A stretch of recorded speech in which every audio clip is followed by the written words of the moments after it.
नमस्कार। कक्षा नवम में हरिशंकर प्रसाई द्वारा लिखा गया पाठ प्रेमचंद के फटे जूते। ये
हम लोग आज ये पाठ पढ़ रहे हैं।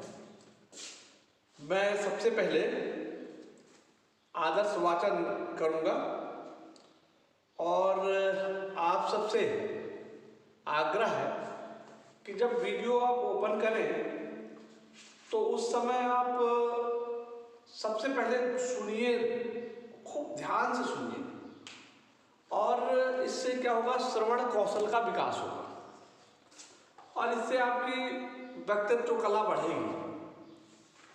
तो पहला काम आपको सुनना है अच्छे ढंग से। तो पृष्ठ 61 पहले अदिति जो हुआ था उसमें हरिशंकर प्रसाई का लेखक परिचय और पृष्ठ 61 पर ही 3 अनुच्छेद पढ़ाए थे। आज पृष्ठ 61 पर मैं चेहरे की तरफ देखता हूं, यहां से लेकर पृष्ठ 62 पूरा, इतना मैं पहले आदर्श वाचन करूंगा, बाद में इसका फिर अनुकरण वाचन आप करिएगा। तो मैं चेहरे की तरफ देखता हूं, क्या तुम्हें मालूम है मेरे साहित्यिक पुरखे कि तुम्हारा जूता फट गया है और अंगुली बाहर दिख रही है। क्या तुम्हें इसका जरा भी एहसास नहीं है? जरा लज्जा, संकोच या झेप नहीं है? क्या तुम इतना भी नहीं जानते कि धोती को थोड़ा नीचे खींच लेने से अंगुली ढक जाती है? मगर फिर भी तुम्हारे चेहरे पर बड़ी बेपरवाही है, बड़ा विश्वास है। फोटोग्राफर ने जब रेडी प्लीज कहा होगा तब परंपरा के अनुसार तुमने मुस्कान लाने की कोशिश की होगी। दर्द के गहरे कुएं के तले में कहीं पड़ी मुस्कान को धीरे धीरे खींचकर ऊपर निकाल रहे होगे कि बीच में ही क्लिक कहकर फोटोग्राफर ने थैंक यू कह दिया होगा। विचित्र है यह अधूरी मुस्कान। यह मुस्कान नहीं, इसमें उपहास है, व्यंग्य है।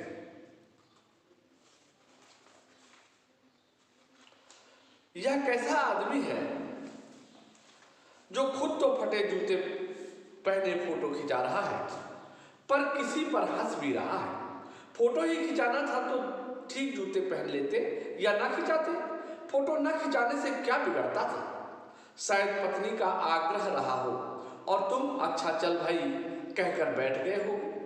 मगर यह कितनी बड़ी ट्रेजेडी है कि आदमी के पास फोटो खिंचाने के लिए भी जूता ना हो। मैं तुम्हारी यह फोटो देखते देखते तुम्हारे क्लेश को अपने भीतर महसूस करके जैसे रो पड़ना चाहता हूं, मगर तुम्हारी आंखों का यह तीखा दर्द भरा व्यंग मुझे रोक देता है। तुम फोटो का महत्व नहीं समझते, समझते होते तो किसी से फोटो खिंचाने के लिए जूते मांग लेते। लोग तो मांगे के जूते से, मांगे के कोट से बर दिखाई करते हैं और मांगे की मोटर से बारात निकालते हैं। फोटो खिंचाने के लिए तो बीवी भी मांग ली जाती है, तुमसे जूते ही मांगते नहीं बने। तुम फोटो का महत्व नहीं जानते। लोग तो इत्र चुपड़ कर फोटो खिंचवाते हैं जिसमें फोटो से खुशबू आ जाए, गंदे से गंदे आदमी की फोटो भी खुशबू देती है। टोपी 8 आने में मिल सकती है और जूते उस जमाने में भी 5 रुपए से कम में क्या मिलते होंगे। जूता हमेशा टोपी से कीमती रहा है। अब तो जूते की कीमत और बढ़ गई है और एक जूते पर 2500 टोपियां न्यौछावर होती हैं। तुम भी जूते और टोपी के आनुपातिक मूल्य के मारे हुए थे। यह विडंबना मुझे इतनी तीव्रता से पहले कभी नहीं चुभी जितनी आज चुभ रही है। जब मैं तुम्हारा यह फोटो देखता हूं, तुम महान कथाकार, उपन्यास सम्राट, युग प्रवर्तक, जाने क्या क्या कहलाते थे, मगर फोटो में तुम्हारा जूता फटा हुआ है। मेरा जूता भी कोई अच्छा नहीं है। यो ऊपर से अच्छा दिखता है, अंगुली बाहर नहीं निकलती, पर अंगूठे के नीचे तला फट गया है। अंगूठा जमीन में घिसता है, पैनी मिट्टी पर कभी रगड़ खाकर लहूलुहान भी हो जाता है। पूरा तला घिस जाएगा, पूरा पंजा छिल जाएगा, मगर अंगुली बाहर नहीं दिखेगी। तुम्हारी अंगुली दिखती है पर पांव सुरक्षित है। मेरी अंगुली ढकी है पर पंजा नीचे घिस रहा है। तुम पर्दे का महत्व नहीं जानते, हम पर्दे पर कुर्बान हो रहे हैं। तो आज के अतिथि कार्य में इसमें हम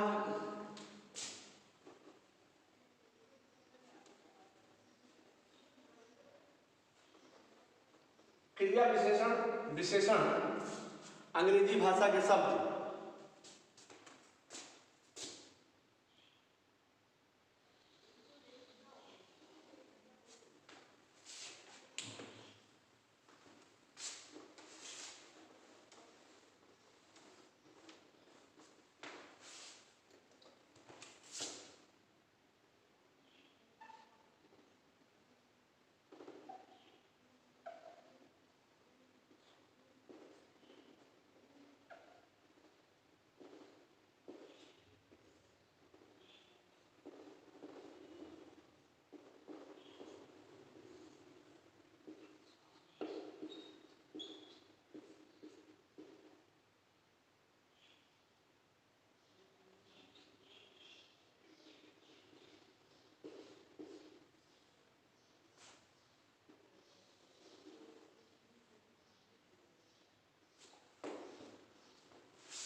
देखिए, मैं क्रिया विशेषण आपको बहुत पहले बता चुका हूं। रीतिवाचक,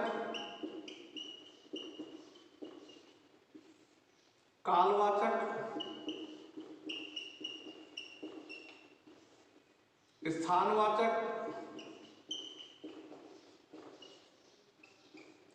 परिमाणवाचक।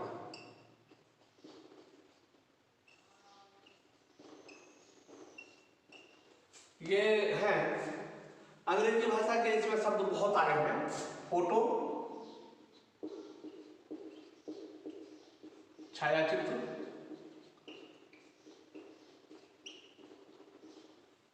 थैंक यू,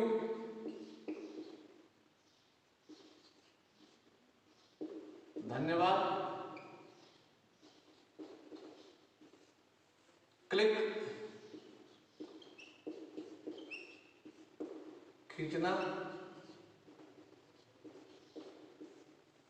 ऐसे बहुत सारे शब्द हैं, अभी और भी लिखेंगे। रीतिवाचक क्रिया विशेषण में मुख्य क्रिया से कैसे प्रश्न करेंगे, कालवाचक में कब प्रश्न करेंगे, कैसे, कब, कहां, कितना, कितनी, ये प्रश्न करेंगे। तो देखिए, मैं चेहरे की तरफ देखता हूं, पहला वाक्य है। मैं चेहरे की तरफ देखता हूं।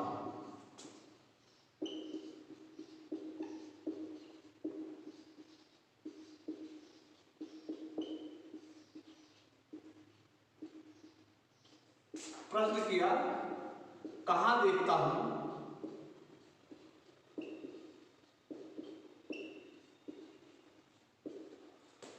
उत्तर आया तरफ, यह है क्रिया विशेषण और स्थानवाचक है। मैं चेहरे की तरफ देखता हूं, क्या तुम्हें मालूम है मेरे साहित्यिक पुरखे। आगे देखिए, तत्सम तद्भव, तद्भव तत्सम, पुरखे पूर्वज,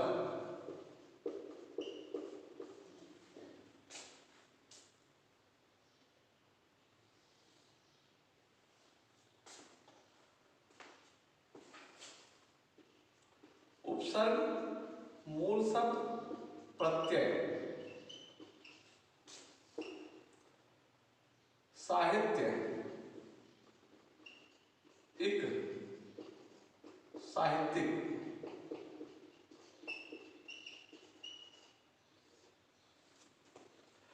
तो मेरे साहित्यिक पुरखे यानी साहित्य के क्षेत्र में पूर्वज। हरिशंकर प्रसाद जी कहते हैं, मेरे साहित्यिक पुरखे कि तुम्हारा जूता फटा हुआ है, हे मेरे साहित्य के रूप में मेरे पूर्वज, साहित्यकारों के रूप में मेरे पूर्वज। क्योंकि हरिशंकर प्रसाद एक साहित्यकार हैं, लेकिन उनसे पहले के थे, इसलिए साहित्य के क्षेत्र में पूर्वज हुए। मुंशी प्रेमचंद जी पूर्वज हुए। तो तुम्हारा जूता फट गया है और अंगुली बाहर दिख रही है, क्या तुम्हें इसका जरा भी एहसास नहीं है। जरा शब्द उर्दू भाषा का है, जरा भी एहसास नहीं है, जरा लज्जा नहीं आ रही, संकोच नहीं हो रहा है, झेप नहीं आ रही है। क्या तुम इतना भी नहीं जानते कि धोती को थोड़ा नीचे खींच लेने से, देखिए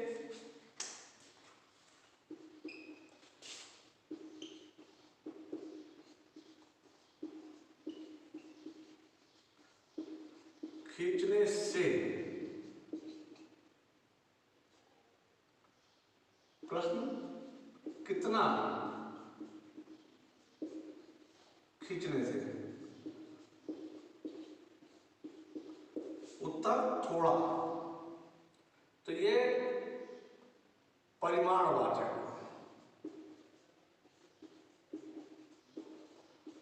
थोड़ा नीचे खींच लेने से अंगुली ढक सकती है। वो बताना चाह रहा है लेखक मुंशी प्रेमचंद जी के चित्र को देखकर, थोड़ा अगर धोती नीचे खींच ली होती, अंगुली ढक जाती, और अंगुली ढक जाती तो तुम्हारी कमजोरी छिप जाती कि तुम्हारे पास पैसे नहीं है, तुम ढंग का जूता नहीं खरीद सकते। मगर फिर भी तुम्हारे चेहरे पर बड़ी बेपरवाही है। बेपरवाही, बेपरवाह हो यानी किसी की चिंता नहीं करते, हु केयर, तुम किसी की भी चिंता नहीं करते। बड़ा विश्वास है, फोटोग्राफर,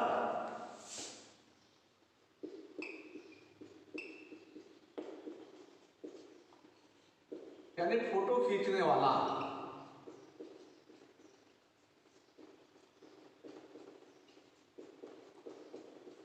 फोटोग्राफर ने जब रेडी प्लीज कहा होगा, रेडी तैयार, प्लीज रेडी प्लीज कहा होगा, तो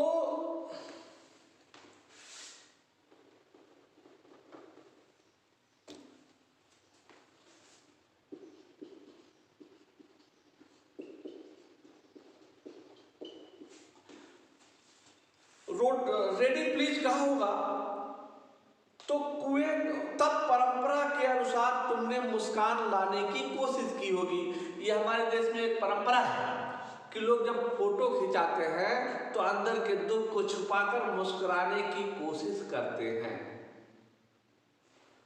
तो लेखक कह रहा है तुमने भी वही कोशिश की होगी और दर्द के गहरे कुएं के तल में पड़ी मुस्कान को धीरे धीरे खींचकर ऊपर निकाल रहे होगे। तो देखिए, धीरे धीरे खींचकर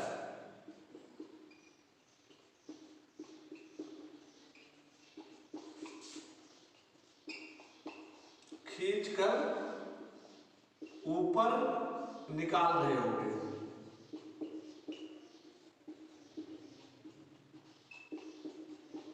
इसमें दो क्रिया विशेषण है, एक है खींचकर, दूसरा नहीं, एक है ऊपर और दूसरा, एक है धीरे धीरे, दूसरा ऊपर। तो धीरे धीरे खींचकर, कैसे खींचकर? धीरे धीरे। ये खींचकर क्रिया से प्रश्न किया हमने, कैसे खींचकर? प्रश्न कैसे खींचकर? उत्तर मिला धीरे धीरे। तो ये धीरे धीरे रीतिवाचक क्रिया विशेषण है। और कहां निकाल रहे होंगे?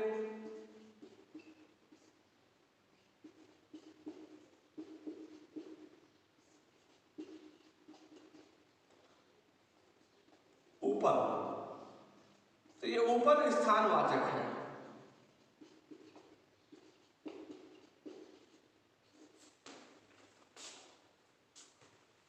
तो धीरे धीरे खींचकर ऊपर निकाल रहे होंगे कि बीच में ही क्लिक करके फोटोग्राफर ने थैंक यू कह दिया होगा, धन्यवाद कह दिया होगा। यानी लेखक कहना चाहता है कि तुम्हारे भीतर इतना दुख था और तुम जो उस दुख को छिपाने की कोशिश कर रहे हो। क्या गम है जिसको छुपा रहे हो, क्यों इस तरह मुस्कुरा रहे हो? तो कोई दुख में, गम में, अगर पीड़ा में मुस्कुराने की कोशिश करता है तो उसकी मुस्कुराहट पकड़ी जाती है। ऐसे ही मुंशी प्रेमचंद को लेखक ने पकड़ लिया। क्यों? क्योंकि उनकी मुस्कुराहट में उन्होंने कोशिश तो की कोई जान ना पाए, और कोशिश की, ये प्रयास किया कोई जान ना पाए कि उनको दुख है, फोटो से कोई पहचान न लगा पाए। लेकिन लेखक ने अंदाज लगा लिया कि गहरे कुएं में कहीं मुस्कान पड़ी थी, यानी पूरा का पूरा मस्तिष्क, अचेतन मस्तिष्क रूपी पूरा कुआं उनका दुख और पीड़ा से भरा पड़ा था। बहुत गहराई में कहीं कुछ खुशी थी, उसको लाने की कोशिश कर रहे थे, और इसी समय फोटोग्राफर ने खींच लिया। इसलिए जो दर्द था, जो पीड़ा थी, जो दुख था, जो विषाद था, वह पकड़ में आ गया। विचित्र है यह अधूरी मुस्कान। यह मुस्कुराहट लेखक के अनुसार अधूरी है। अधूरी मुस्कान, मुस्कान विशेषण है, अधूरी विशेषण है, मुस्कान विशेष।